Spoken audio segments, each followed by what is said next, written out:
जब हम बच्चों को संख्याएं का आकलन करते हैं कि बच्चों को संख्याएं आती नहीं आती हैं, तो जनरली उनके सामने कुछ पेपर पे या बोर्ड पर नंबर्स लिखे होते हैं, वो अलग अलग रेंज में। अगर हम 20 तक की संख्या देख रहे हैं या फिर 99 2 अंकों तक की या फिर 3 अंकों की, और बच्चों से कहते हैं ना पहचान, और उसके आधार पे हम तय करते हैं कि बच्चों को संख्याएं आती हैं नहीं आती हैं।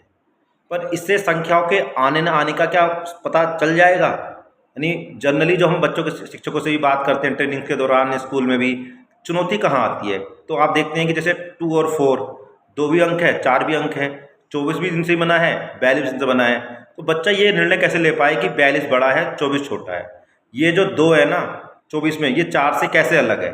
यानी इसके स्थान ने इसको पावर दी है, इसकी ये 2 20 है। तो ये जो प्लेस वैल्यू की समझ बच्चों को टाइम लगता है होने में। तो हेलो फ्रेंड्स, मैं हूं विकास और आज मैं आपको बात कर रहा हूं कि कैसे अवधारणा बोर्ड की सहायता से हम प्लेस वैल्यू पे काम कर सकते हैं। तो प्लेस वैल्यू की उलझन को समझने के लिए एक दो सवाल आपसे मैं करता हूँ, आप भी ना ट्राई कीजिए, बच्चों से भी पूछेंगे तो ये आपको बहुत मदद मिलेगी। वास्तव में बच्चों की स्थान कीमत को लेकर समझ है नहीं है। जैसे अगर मैं आपसे कहूँ कि 24 में 2 ढाई और जोड़ दिया हमने, तो क्या संख्या बनेगी?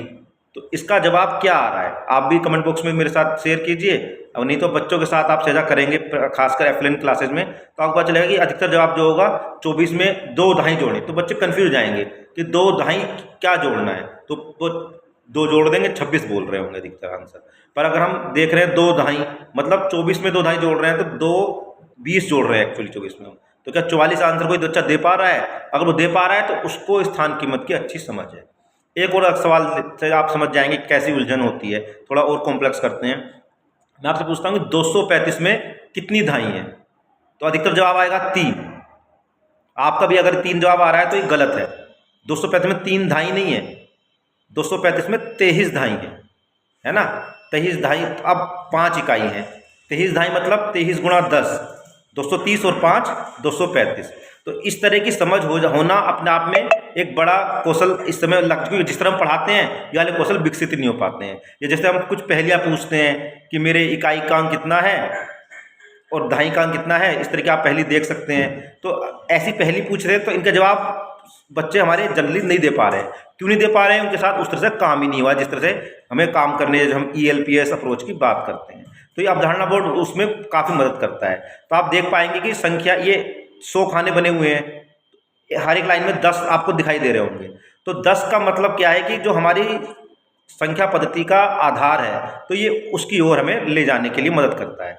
तो अगर एक खाना पूरा भर गया यानी 10 हो चुके उसमें। अब मैं अगर एक और अगली लाइन में रखता हूँ, तो जो हमारी क्षमता है कि हमें अब गिनेंगे नहीं, हम एक पैटर्न को पहचान लेंगे कि 10 हैं, अब एक 11। तो ये सुविटाइजिंग जिसको बोलते हैं, तो वो यहाँ पर हो रहा है। जैसे मैंने एक और रखा तो 10 और 2 12। इस तरह से बच्चों को हम गिनती को आगे ले जाना चाहते हैं कि बच्चे 12 को 1 और 2 ना देखकर 10 और 2 देखें, 13 को 10 और 3 देखें। तो ऐसा करते करते जब 2 लाइन पूरी भर जाएंगी तो 10 और 10 20 हो गया। अब फिर एक और रखा हम नीचे तो 21 22। तो ऐसे संख्याएं 10 22 को 10 10 2 या 20 और 2, इस तरह से बच्चे देख पाए। तो ये जो नंबर को तोड़ना होता है, तथ्य जो होते हैं, ये बच्चों की गिनती में बहुत मदद करता है और ये लचीलापन संक्रियाओं में मदद कर रहा होगा। इसकी शुरुआत हम एक अंक की संख्याओं से ही कर दें, यानी 5 को बच्चा 3 और 2 में देख पाए, 4 और 1 में देख पाए। ऐसे 6 को बैठे बैठे बच्चों को ठोस चीजें दे दो और कहो कितने नंबर तथ्य बना सकते हैं, या चित्र बना के दे दो गोलों वाला, ये देख रहे हैं आप स्क्रीन पर, कितने नंबर तथ्य बन सकते हैं। फिर ये बड़ी संख्याओं में बच्चे आदत में, बच्चों के पैटर्न आ जाएगा, उनकी आदत में आ जाएगा। वो आसानी से 44 को 4 बार 10 और 4, 40 और 4, 20 20 और 4, इस तरह से देखना शुरू कर देंगे। या 50 में 6 कम है, तो इस तरह से बच्चे संख्या को देखना शुरू कर देंगे। तो जो ये मानसिक गणनाओं की प्रक्रिया हम चाहते हैं, उनमें बच्चे फ्लुएंट हो रहे होंगे। जैसे अब हमने जो सबसे बड़ी चुनौती होती है कि बच्चे संख्याओं की, नंबर सेंस की बात करते हैं, तुलना कर पाएं। वो तुलना तब कर पाएंगे जब उसकी मात्रा को सही सही पहचान पाएं। और बड़ी बात, हम चाह रहे हैं कि बच्चे तर्क भी करें, बच्चे ये भी बताएं कि क्यों किया उन्होंने ऐसा। तो इस तरह के अगर हम चाह रहे हैं कि बच्चे क्या, क्यों और कैसे के जवाब दे पाएं, तो उनके पास ठोस सामग्री के एक्सपोजर हो कि वो बता पाएं कि भाई 24 संख्या आपकी इतनी होती है, और अगर 34 को दिखाना है, 34 में 3 तो 10 हो गए और 4 हो गए, और 24 में 2 10 हैं और 4 है, इसलिए संख्या ज़्यादा है क्योंकि इसमें एक 10 की लाइन फालतू है, ज़्यादा है, इसलिए मैं कह सकता हूँ कि ये बड़ा है 34, 24 छोटा है। तो इस तरह के जो बच्चे तर्क कर रहे होंगे, दे रहे होंगे, तो जो हम चाह रहे हैं वैसा गणित क्लास में हो रहा होगा। तो ये अवधारणा बोर्ड पर हम प्लेस वैल्यू को समझाने के लिए यूज कर सकते हैं। दूसरा, हमें बच्चों को इसकी काउंटिंग सिखानी पड़ती है, समूह में गिनना सिखाते हैं। ये आगे जाके गुणा में बहुत मदद करता है, पहाड़ी सिखाने में मदद कर रहा होगा।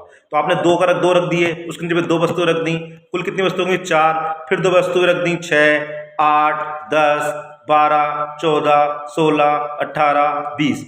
अब 2 का आपने इसकी 3 पे कर सकते हैं, 3, फिर और 3 वस्तुएं रखी 6, फिर और 3 वस्तुएं रखी 9, फिर तीनों रखी 12। वैसे 4 का 5 का आप यहाँ पे कर सकते हैं। आप देखेंगे बच्चे 2 के, 3 के, 5 के, 10 के तो बहुत जल्दी इसकी काउंटिंग बोलना शुरू करते हैं। 6, 7 और 4 में थोड़ी दिक्कत आती है, तो इन्हें बच भी सकते हैं या प्रैक्टिस कराएंगे तो वो भी कर लेते हैं। तो ये हम बच्चों के इस तरह गेम भी होते हैं, खेल खेल में मौके दें। और जब बच्चे ठोस के साथ कर रहे हैं उसके साथ में नंबर कार्ड को रख दें। नंबर कार्ड 2 तरीके के, डॉट कार्ड और जिसके पीछे उसका संख्या नाम लिखा हुआ है। तो अभी हमारी अपेक्षा मात्रा की है, बस हम साथ में रख दे रहे हैं, तो हमारा माइंड उस चित्र को पहचानना शुरू कर रहा है। और जब हम आगे चित्र को इंट्रोड्यूस करेंगे तो उसको बहुत ज़्यादा सरलता होगी कि माइंड ने वो चित्र को जाना पहचाना लगेगा, वो नया नहीं लगेगा। अब मेरे 4 का चित्र, 24 का चित्र पहली बार देखेंगे तो अजनबी हो सकता है, पर जब वो हम मात्रा के साथ काम कर रहे थे तो वहाँ भी उसको देख रहा था चित्र को, पर वहाँ उस पर हम काम नहीं कर रहे थे, बस रख रहे थे साइड में। 1-2 बार बात कर ली थी हमने उसकी। पर अब जब हमें अवधारणा के पर्पजली आज हमारा लर्निंग आउटकम है तब लेके आएंगे, तो अब उसका माइंड पूर्व अनुभव, पूर्व ज्ञान को जोड़ते हुए आसानी से कनेक्ट कर पाएगा। बच्चे का सीखना जो एक संख्या में हमें करना होता है कि संख्या की मात्रा की पहचान करानी है, संख्या के नाम की पहचान करानी है और संख्या प्रतीक करानी है, वो नंबर्स और स्थान पे और वीडियो भी देख सकते हैं। नंबर्स और स्थान पे और वीडियो भी देख सकते हैं। नोटिफिकेशन को जरूर दीजिए, क्या कि जैसे ही मैं अपलोड करूंगा आपके पास नोटिफिकेशन आ जाएगा मेरे चैनल का। तो आगे आने वाले अभी टाइम में आप देखेंगे स्थानीय मान से जुड़ी हुई में कुछ रोचक गतिविधियां जो हम एफएन क्लास में कर सकते हैं। और स्थानीय मान की क्या चुनौतियां होती हैं, क्या इतिहास है और कैसे क्लास में डील करेंगे, सब बच्चे एक सही समय सीमा में सीख जाएं।